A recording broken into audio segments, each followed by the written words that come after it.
जय श्रीमन नारायण।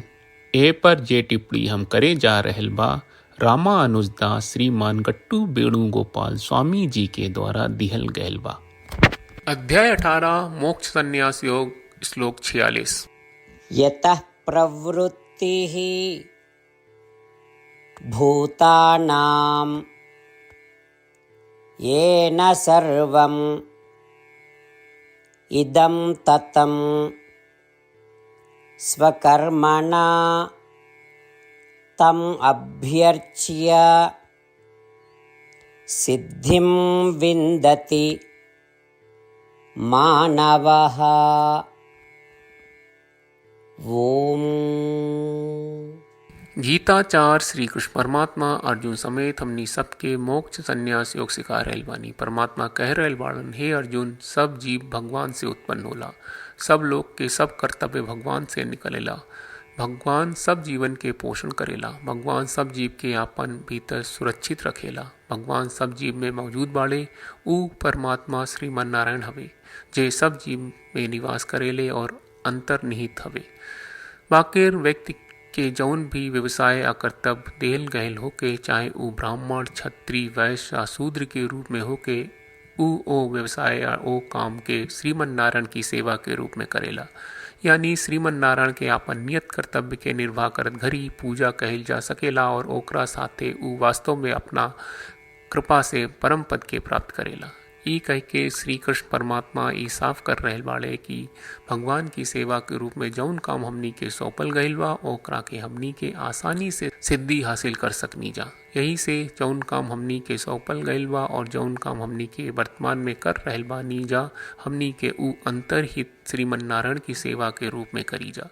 श्रीमन नारायण की प्राप्त हमनी के जीवन के उद्देश्य बना के खाली श्रीमन नारायण की शरण लेके श्री कृष्ण परमात्मा के वचन के श्लोक के रूप में जैसन बा वैसे ही दोहरावे की कोशिश करी जा। यतः प्रवृत्तिर्भूतानां येन सर्वमिदं ततं स्वकर्मणा तमभ्यर्च्य सिद्धिं विन्दति मानवः। श्रीमद् भगवत गीता का पूरा सार श्री कृष्ण परमात्मा ने अध्याय 18वें के श्लोक 65 से 70 में 8 काम करे खातिर दिले बाड़े। श्री कृष्ण कहले, हम ओ लोगन से प्रेम करनी जो लोग इन 8 बातन के मान तारे। हम ओ भक्तन के हर तरह से रक्षा करब। श्री कृष्ण परमात्मा के द्वारा बोलल गईल संपूर्ण भगवत गीता सुनला के बाद अर्जुन कहले, करिष्ये वचनम त्वा, जेके मतलब बा, कृष्ण मैं उही करब जौन आप कही। यही कारण बा श्री कृष्ण अर्जुन के हर तरह के सफलता आ विजय प्रदान करेले। आई परमात्मा के आपन व्रत देई कि हमनी के ये 8 गौ कर्म के पालन करी जा। ई वचन परमात्मा के देवे से बड़न कौनो पूजा, तपस्या, यज्ञ नहीं। हम 8 प्रण कहब जौन हमनी के करे के चाहिए। आप सब कृपया इन्हन के आपन दिमाग और दिल में सोची। श्री कृष्ण के आपन वचन देवे के ई तरीका में हमनी सबकी कल्पना करे के चाहिए कि श्री कृष्ण का चेहरा खुशी से चमकत बा और खुशी के एहसास करत बा। जय श्रीमन नारायण। यहाँ हमनी के 8 वादा बा। हमनी के पहला वादा, हे श्रीमन नारायण, आपका निर्देश के मुताबिक हम हमेशा तोहार ध्यान करब और तोहार बारे में सोचब। हमनी के दूसर वादा, हे श्रीमन नारायण, आपका सलाह का अनुसार हम हमेशा आपका भक्त रहब। हमनी के तीसर वादा, हे श्रीमन नारायण, हम आपन सब काम तोहरा सेवा के रूप में और तोहरा संतुष्टि खातिर करब। हमनी के चौथा वादा, हे श्रीमन नारायण, जैस की आप माने के कहले रहलू, हमरा बहुत विश्वास बा कि हम आपके होई और हम हमेशा आपन दोनों हाथ जोड़ के आपके नमस्कार करब और आपकी पूजा करब। हमनी के पांचवा वादा, हे श्रीमन नारायण, हमरा के तोरा बात माम एकम शरणम ब्रज 1866 याद कहले, जहां आप हमरा के आपन का अर्पित करे का कहा। श्रीमन नारायण, मैं हमेशा तोहरे शरण में रहब। हमनी के छठवां वादा, हे श्रीमन नारायण, हमरा के तोहरा बात माँ सुचहा 1866 याद कहले कि आप हमनी के शोक ना करे का आश्वासन दे रहे बड़े। हम अब और शोक ना करब।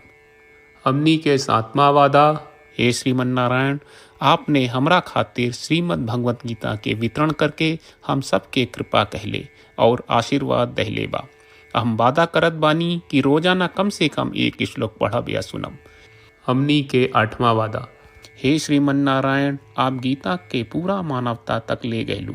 हम गीता में आपके दिव्य वचन के उन भक्तन तक पहुँचावे के प्रयास करब जे गीता से अपरिचित बा। हे श्रीमन नारायण, हम उई करब जौन तू करे का कहब। हम ऐसन व्यवहार करब जैसन आप चाहत बानी और हम खाली आपका खातिर काम करब। श्रीमन नारायण के रोज आपन वचन देहल कि हम ओइस करब जैस आप कहत बानी। ई अपने आप में बड़न पूजा बा। श्रीमन नारायण, करशे वचनम त्वा। श्रीमन नारायण, हम तोरे निर्देश के मुताबिक काम करब। सर्वम श्री कृष्ण अर्पणम अस्तु। जय श्रीमन नारायण। यतः प्रवृत्तिः भूतानां येन सर्वम् इदं ततं स्वकर्मणा तम् अभ्यर्च्य सिद्धिं विन्दति मानवः। ॐ यतः प्रवृत्तिर्भूतानां येन सर्वमिदं ततं स्वकर्मणा तमभ्यर्च्य सिद्धिं विन्दति मानवः। जय श्रीमन नारायण। सब भक्त लोगों से विशेष अनुरोध बा, जीवन में हर चीज में हमनी के तत्कालिक और प्रभावशाली परिणाम की अपेक्षा रहेला। एकरा खातिर आइए रोजाना 1 मिनट के समय निकालल जाए और नारायण आश्रम पढ़ल जाए। नारायण आश्रम प्राप्त करे खातिर नारायण आश्रम वेबसाइट पर जाई जो www.narayanashram.org है और पंजीकरण में आपन नाम और ईमेल दर्ज करी। आपके द्वारा प्रदान कईल गई ईमेल पर आपका एक नारायण आश्रम PDF प्राप्त हुई। PDF में एक रामायण श्लोक, एक गीता श्लोक और एक विष्णु नामम बा। ये तीनों के मिल के नारायण आश्रम कहल जाला। हर व्यक्ति के ये श्लोक के अलग अलग संयोजन मिलेला।